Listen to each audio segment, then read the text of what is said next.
வணக்கம் traders, welcome to pre market analysis. இன்னைக்கு நம்ம இந்த வீடியோவில் நிஃப்டி, பேங்க் நிஃப்டி மற்றும் சென்செக்ஸ் மே 21ஆம் தேதி வியாழக்கிழமை என்ன நடக்கிறதுக்கான வாய்ப்பு இருக்குது அப்படிங்கிறதான் பார்க்க போகிறோம். ஸோ இன்னையோட அனாலிசிஸ் பார்த்தீங்கன்னா நமக்கு யூஸ்வலாக இருக்கிற 4 முக்கியமான டேட்டாஸ் அந்த டேட்டாஸ் என்ன சொல்லுது அப்படிங்கிறதான் பார்க்க போகிறோம். ஸோ இன்னைக்கு பார்த்தீங்கன்னா நமக்கு நேற்று மார்க்கெட் பார்த்தீங்கன்னா எஃப்ஐஸ் ஒரு பேரிஷ் மூவ்மெண்ட்கான ஒரு எக்ஸ்பெக்டேஷன்ஸ் இருந்துச்சு. அண்ட் அதுக்கப்புறம் பார்த்தீங்கன்னா மார்க்கெட் ஸ்டார்டிங்லேயே நமக்கு 23,400 டச் பண்ணிட்டு அதுக்கப்புறம் பவுன்ஸ் பேக் ஆச்சு அப்படிங்கிறது தான் நேத்தோட மார்க்கெட். அப்போ இன்னையோட மார்க்கெட் நமக்கு பார்க்கும்போது நமக்கு ஒரு முக்கியமான விஷயம் தெரியுது. என்ன அப்படின்னு பார்த்தீங்கன்னா எஃப்ஐஸ் மறுபடியும் இன்னையோட மார்க்கெட்டில் பாசிட்டிவாக இருக்காங்க அப்படிங்கிறது தெரியுது. ஒன்று. ரெண்டாவது விஷயம் பார்த்தீங்க அப்படின்னா மார்க்கெட் நம்ம எஃப்ஐஐ டேட்டாஸில் பார்த்தாவே தெரியும், நமக்கு ஒரு 4 நாளாக கன்சாலிடேட் ஆகிட்டே இருக்குது. ஸோ மேலே கீழே சின்னதாக போயிட்டு இருந்தாலும் ஒரு 100-200 பாயிண்ட் மேலே போகும், 100-200 பாயிண்ட் கீழே வரும், அப்படி தான். ஸோ அப்படிங்கிறனால மார்க்கெட் ஒரு ஸ்டடி கன்சாலிடேஷன் ஃபேஸ்க்குள்ளே தான் இருக்குது அப்படிங்கிறது தான் ஒரு உண்மை. ஸோ நமக்கு இன்ட்ராடேயாக பார்க்கும்போது மார்க்கெட்டில் நமக்கு ஸ்ட்ராங்கான ஒரு மூமெண்ட்டோ அப்படி இருந்தாலுமே நமக்கு ஒரு 1 வீக்காக நமக்கு பார்த்தோம் அப்படின்னா மே 14ஆம் தேதியிலிருந்து இப்போ வரைக்கும் நமக்கு மார்க்கெட் ஒரு சின்ன கன்சாலிடேஷன் ஃபேஸ்க்குள்ளே தான் கன்ஃபைன்ட் ஆயிருக்கு. அப்போது எப்போ நம்மளோட இந்தியா விக்ஸ் டேட்டா 20 டச் ஆகுதோ அதுக்கப்புறம் ஒரு ஷார்ப்பான ஒரு டவுன்ஃபால் வரும். அந்த ஷார்ப்பான டவுன்ஃபாலில் நமக்கு மார்க்கெட் மறுபடியும் பவுன்ஸ் பேக் ஆகிறதுக்கான ஒரு எக்ஸ்பெக்டேஷன்ஸ் ரொம்ப ரொம்ப அதிகமாக இருக்குது. அப்போ இன்னையோட டேட்டாஸில் நம்ம கவனிச்சோம்னா எஃப்ஐஸ் மார்க்கெட்டில் நெட் புல்லிஷாக இருக்காங்க. இது ரொம்ப ரொம்ப முக்கியமானது. இரண்டாவது விஷயம் நம்மளோட கிஃப்ட் நிஃப்டி. ஸோ பழைய பேர் எஸ்ஜிஎக்ஸ் நிஃப்டி அண்ட் முன்னாடி நேற்று ஒருத்தர் கமெண்ட் பண்ணனால நான் அதை ரெஃபர் பண்ணுறேன். ஸோ கிஃப்ட் நிஃப்டி பார்த்தீங்க அப்படின்னா நமக்கு பாசிட்டிவாக தான் மூவ் ஆயிருக்கு. இது ஒரு நல்ல விஷயம். அண்ட் கிஃப்ட் நிஃப்டி இப்போதைய நிலைமையில் நமக்கு ஒரு 120 பாயிண்ட் வரைக்கும் கேப் அப் வரலாம். ஸோ அப்போது எஃப்ஐஸ் பார்த்தீங்கன்னா மார்க்கெட்டில் பாசிட்டிவாக இருக்காங்க, நெட் புல்லிஷாக இருக்காங்க. ரெண்டாவது விஷயம் பார்த்தீங்கன்னா கிஃப்ட் நிஃப்டி 120 பாயிண்ட்ஸ் கேப் அப்பில் இருக்குது. இது ஒரு முக்கியமான விஷயம். அண்ட் இந்த 2 டேட்டாவே நமக்கு போதும் மார்க்கெட்டில் இன்னையோட மார்க்கெட்ஸ் ஸ்ட்ராங்காக பாசிட்டிவாக இருக்குது அப்படின்னு சொல்கிறதுக்கு. மூணாவது, நம்மளோட ப்ரைஸ் ஆக்ஷன் பார்த்தீங்கன்னா நேத்தோட ப்ரைஸ் ஆக்ஷன் ஏறக்குறைய நமக்கு பாசிட்டிவாக தான் இருந்துச்சு. ஒரு 220 பாயிண்ட் வரைக்கும் மார்க்கெட்ஸ் பாசிட்டிவாக போச்சு. அண்ட் 3 மணிக்கு மேலே சின்னதாக ஒரு டவுன்ஃபால் வந்துச்சு. அப்போ இந்த சின்னதாக இருக்கிற டவுன்ஃபால் என்ன ஆகும்னு பார்த்தீங்கன்னா இந்த கேப் அப்லேயே நமக்கு கேப் கவரிங் நடந்துடும். ஸோ அப்படிங்கிறனால மார்க்கெட் இந்த கேப் அப்லேருந்து பாசிட்டிவ் மூவ்மெண்ட் இருக்கிறதுக்கான ஒரு வாய்ப்புகள் ரொம்ப ரொம்ப அதிகமாக இருக்குது அப்படிங்கிறத நமக்கு மறந்துட வேண்டாம். நாலாவதாக நம்மளோட ஓப்பன் இன்ட்ரெஸ்ட் டேட்டா பார்த்தோம் அப்படின்னா ஓப்பன் இன்ட்ரெஸ்ட் டேட்டாவில் நிஃப்டி 50 பொறுத்தளவு கால் ஆப்ஷன் சைடும் பார்த்தீங்கன்னா ஸ்ட்ராங்கான ஒரு கால் குவான்டிட்டிஸ் இன்க்ரீஸ் ஆயிருக்கு, புட் ஆப்ஷன் சைடும் இன்க்ரீஸ் ஆயிருக்கு. பட் கம்பேரிட்டிவாக பார்த்தோம்னா நேற்று ஏற்கனவே புட் ஆப்ஷன் சைடு பார்த்தீங்கன்னா குவான்டிட்டிஸ் இருந்துச்சு தான். அப்படிங்கிறனால நமக்கு இன்னைக்கு call option side quantities increase ஆயிருக்குங்கிறது தான் நமக்கு இருக்கிற முக்கியமான டேட்டா. அப்போ எஃப்ஐஸ் பார்த்தோம் அப்படின்னா மார்க்கெட்டில் ஸ்ட்ராங்காக பாசிட்டிவாக இருக்காங்க. ஒன்று. ரெண்டாவது, கிஃப்ட் நிஃப்டி பார்த்தீங்கன்னா ஒரு 120 பாயிண்ட்ஸ் கேப் அப்பில் இருக்குது. மூணாவது விஷயம், நமக்கு இந்தியா விக்ஸ் 18 பக்கம் இருக்குங்கிறனால இதிலிருந்து இந்தியா விக்ஸ் கீழே போகிறதுக்கான வாய்ப்புகள் கொஞ்சம் அதிகமாக இருக்குது. ஸோ இந்தியா விக்ஸ் கீழே போனால் தான் நமக்கு நிஃப்டி 50 மேலே போகும். ஓகே. மூணாவதாக பார்த்தீங்கன்னா நம்மளோட ப்ரைஸ் ஆக்ஷனில் லாஸ்ட் ஹாஃப் அன் அவர் நேத்தோட மார்க்கெட்டில் லாஸ்ட் ஹாஃப் அன் அவரை மட்டும் கன்சிடர் பண்ணலைன்னா மார்க்கெட் ஒரு ஸ்ட்ராங்கான ஒரு அப் ட்ரெண்டில் தான் நேத்தோட மார்க்கெட் இருந்துச்சு. ஸோ இதுதான் இன்னையோட மார்க்கெட் நம்ம புல்லிஷாக போகும்னு எக்ஸ்பெக்ட் பண்ணுறோம். அண்ட் ஒரு 120 பாயிண்ட்ஸ் கேப் அப்பில் இருக்கும் அப்படிங்கிறதையும் எக்ஸ்பெக்ட் பண்ணுறோம். அண்ட் நம்ம இன்னைக்கு பார்த்தீங்க அப்படின்னா நமக்கு மார்க்கெட்டில் இருக்கிற டேட்டாவை ரொம்ப ரொம்ப ஷார்ட்டாக டிஸ்கஸ் பண்ண போகிறோம், டீட்டெயிலாக டிஸ்கஸ் பண்ண போகிறதில்ல. ஏன்னா நம்ம டெய்லியுமே டீட்டெயிலாக டிஸ்கஸ் பண்ணுறது தான் சில பேர்த்துக்கு பார்த்தீங்கன்னா அவங்களே டேட்டாஸ் பார்த்தா தான் கொஞ்சம் ஈஸியாக புரிய ஆரம்பிக்கும். ஸோ அதனால இன்னையோட மார்க்கெட் இன்னையோட அனாலிசிஸ் பார்த்தீங்கன்னா அடுத்து நம்ம சார்ட்டை பார்க்கும்போது டக்குன்னு பாயிண்ட்ஸை மட்டும் சொல்லிட்டு பெரிய டீட்டெயிலான டிஸ்கஷன் இருக்க போகிறதில்ல. அண்ட் எந்த ஒரு பேசிக்ஸையும் நம்ம டிஸ்கஸ் பண்ண போகிறதில்ல இன்னையோட வீடியோவில். ஓகே. உங்களுக்கு ஏதாவது டவுட்ஸோ கமெண்ட்ஸோ இருந்துச்சுன்னா கமெண்ட் பாக்ஸில் போடுங்க, அதுக்கு நான் செப்பரேட்டாக நாளைக்கு டிஸ்கஸ் பண்ணுறேன். ஓகே. இப்போ நம்ம இன்னையோட மார்க்கெட்டில்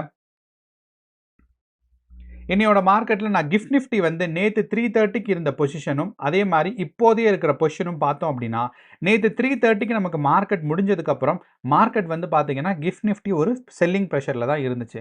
ஆனால் யூஎஸ் மார்க்கெட் ஓப்பன் ஆனதுக்கப்புறம் யூஎஸ் மார்க்கெட் 7 o'clock ஓப்பன் ஆகும்.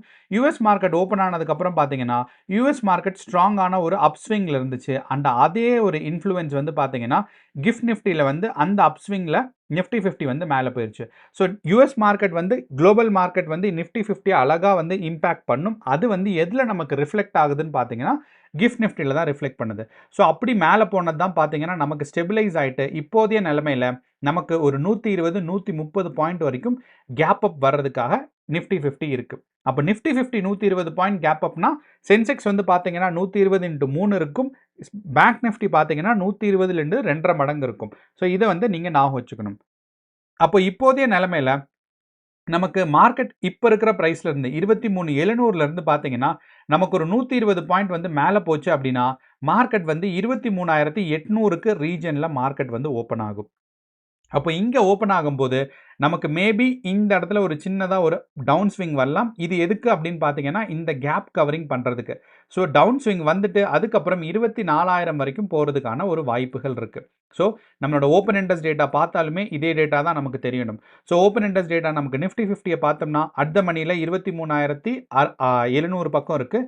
அங்கேருந்து பார்த்தோம்னா அடுத்த நியரஸ்ட் அட் த மணியிலிருந்து நியரஸ்ட்டாக பார்த்தோம்னா 24,000 தான் கால் ஆப்ஷன்ஸ் குவான்டிட்டிஸ் அதிகமாக இருக்குது. ஸோ அப்படிங்கிறனால மார்க்கெட்டில் வந்து கால் ஆப்ஷன் குவான்டிட்டிஸ் அதிகமாக இருக்குன்னு சொல்லலாம்.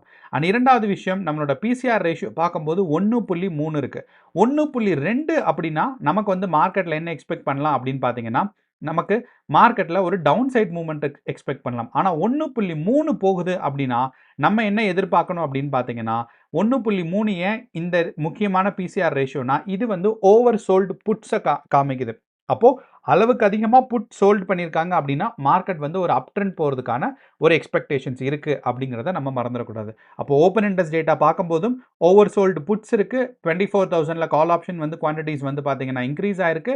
அதே மாதிரி நம்ம நிஃப்டியில் ப்ரைஸ் ஆக்ஷன் வச்சு பார்க்கும்போதுமே இன்னையோட மார்க்கெட் வந்து பார்த்தீங்கன்னா ஒரு 24,000 வரைக்கும் டச் ஆகிறதுக்கான ஒரு சான்சஸ் இருக்குது. அதே மாதிரி பார்த்தீங்கன்னா மார்க்கெட் இந்த கேப் கவரிங்கில் சின்னதாக கீழே வந்துட்டு மேலே போகும் அப்படிங்கிறதும் நம்ம மறந்துட வேண்டாம். ஏன்னா கேப் கவரிங்கிறது ரொம்ப ரொம்ப ஒரு முக்கியமான கான்செப்ட். எப்போ எல்லாம் வந்து பார்த்தீங்கன்னா மார்க்கெட் வந்து ஸ்ட்ராங்கான ஒரு கேப் அப் வருதோ, ஒரு 100 பாயிண்ட்டுக்கு மேலே கேப் அப் வருதோ அப்போ வந்து நம்ம வந்து கண்டிப்பாக ஒரு கேப் கவரிங் எக்ஸ்பெக்ட் பண்ணணும்.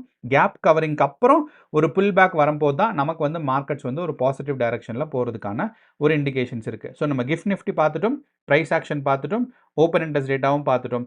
அடுத்து வந்து பார்த்தீங்கன்னா எஃப்ஐஏ டேட்டா. அண்ட் இந்த எஃப்ஐஏ டேட்டாவில் நமக்கு மார்க்கெட் நேற்று நெட்டு பேரிஷாக இருந்துச்சு. இன்றைக்கி வந்து பார்த்தீங்கன்னா ரெண்டுமே பார்த்தீங்கன்னா புட் சைடு தான் அவங்க வந்து அதிகமான குவான்டிட்டிஸ் வச்சுருக்காங்க. பட் இருந்தாலுமே நெட்டாக பார்க்கும்போது எஃப்ஐஸ் வந்து இன்றைக்கி நெட் புல்லிஷாக இருக்காங்க அப்படிங்கிறது நம்ம மறந்துட வேண்டாம். ஸோ இப்போ எஃப்ஐஸோட டைரக்ஷன் பார்த்தாலுமே நமக்கு வந்து நெட் புல்லிஷாக இருக்காங்க. அது மட்டும் இல்லாமல் நான் முன்னாடியே சொன்ன மாதிரி மே 14ஆம் தேதியிலிருந்து பார்த்தீங்கன்னா மார்க்கெட்டோட ப்ரைஸ் ஃப்ளக்சுவேஷன் ரொம்பவே மீடியேட்டடாக இருக்குது. அதனால தான் இந்த சார்ட் நமக்கு பார்த்தாவே தெரியும் மார்க்கெட் எவ்வளோ வந்து ஸ்டெபிலைஸ்டாக இருக்குன்னு சொல்லி. ஸோ எனக்கு வந்து அவசரம்லாம் இல்லை. நான் வந்து இன்னையோட வீடியோ வந்து நான் டீட்டெயிலான எக்ஸ்ப்ளனேஷன் கொடுக்க வேண்டான்னு என்னமோ சின்னதாக தோணுச்சு. ஏன்னா டெய்லி வந்து நம்ம வந்து ரொம்ப பேசிக்ஸ் எல்லாம் எக்ஸ்பிளைன் பண்ணிட்டு இருக்கோன்னு. ஸோ அதனால தான் நான் வந்து கம்மியாக கவர் பண்ணுறேன். கடைசியாக பார்த்தீங்க அப்படின்னு பார்த்தீங்கன்னா நம்மளோட இந்தியா விக்ஸ் டேட்டா மட்டும். ஸோ இந்த இந்தியா விக்ஸ் டேட்டா நம்மளோட இன்னையோட மார்க்கெட்ஸ் பாசிட்டிவாக இருக்குமானால் இந்தியா விக்ஸ் வந்து பார்த்தீங்கன்னா ஒரு நெகட்டிவ் டைரக்ஷனில் போகணும். அண்ட் இந்த நெகட்டிவ் டைரக்ஷன் வந்து ஒரு 18.3 இருக்குது. இங்கேருந்து வந்து பார்த்தீங்கன்னா 17.8 வரைக்கும் டவுன் சைட் ஆகிறதுக்கான ஒரு எக்ஸ்பெக்டேஷன்ஸ் ரொம்ப ரொம்ப ஒரு முக்கியமானது. ஸோ இதுதான் வந்து நம்மளோட இன்னையோட datas. Gift Nifty, India VIX data, open interest and FI டேட்டாஸும் பார்த்துட்டோம். ப்ரைஸ் ஆக்ஷன்லையும் பார்த்துருக்கோம். மார்க்கெட்டில் வந்து பார்த்தீங்கன்னா 24,000 வரைக்கும் புஷ் ஆகிறதுக்கான சான்சஸ் இருக்குன்னு மறுபடியும் நான் சொல்கிறேன். சென்செக்ஸ் வந்து பார்த்தீங்கன்னா நிஃப்டி எவ்வளவு கேப் அப் வருதோ அதிலிருந்து 3 மடங்கு கேப் அப் வரும். அதே மாதிரி நமக்கு வந்து பேங்க் நிஃப்டி பார்த்தீங்கன்னா நிஃப்டி எவ்வளவு கேப் அப் வருதோ அதிலிருந்து 2.5 மடங்கு கேப் அப் வரும். ஸோ இது வந்து கண்டிப்பாக ஞாபகம் வச்சுக்கோங்க. இது ரொம்ப சிம்பிளாக யோசிக்கணும்னா ப்ரைஸ் ரிலேட் பண்ணியே சென்செக்ஸ் வந்து ஒரு ஆவரேஜாக ப்ரைஸ் நமக்கு பார்த்தோம்னா 23,800 இருக்குது. நான் 25,000னு வச்சுக்கிறேன். சென்செக்ஸ் வந்து பார்த்தீங்கன்னா 75,000. அப்போ 25,000க்கும் 75,000க்கும் பார்க்கும்போது நமக்கு 3 மடங்கு இருக்குது. 23,000 பார்த்தீங்கன்னா 25,000 பார்த்தீங்கன்னா நிஃப்டி, 50,000 பார்த்தீங்கன்னா நம்மளோட பேங்க் நிஃப்டி. ஆனால் இதோட கோரிலேஷன் சின்னதாக கொஞ்சம் டிஃப்ரென்ஸ் 2.5 இருக்கும். ஸோ இதுதான் நம்மளோட ஒரு அண்டர்ஸ்டாண்டிங் இவ்வளோ நாளாக நம்ம வந்து மார்க்கெட் அப்சர்வ் பண்ணதில். ஸோ கேர்ஃபுல்லாக ட்ரேட் பண்ணுங்கள். All the best. நன்றி, வணக்கம்.